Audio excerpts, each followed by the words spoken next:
বীর শ্রেষ্ঠ মহানায়ক আব্দুল হাদী।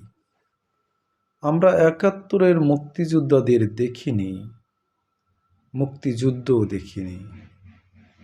আমরা দেখেছি ২০২৪-২৫-এর মুক্তিযোদ্ধা বীর শ্রেষ্ঠদের।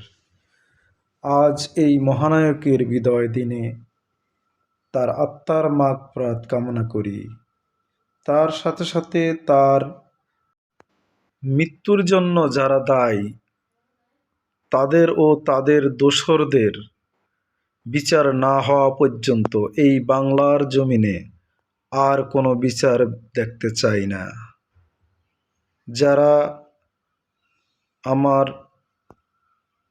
পক্ষে আছেন তারা এই পোস্টটিকে বেশি বেশি লাইক ও শেয়ার করে এই জমিনে দুশ্মনদেরকে শেষ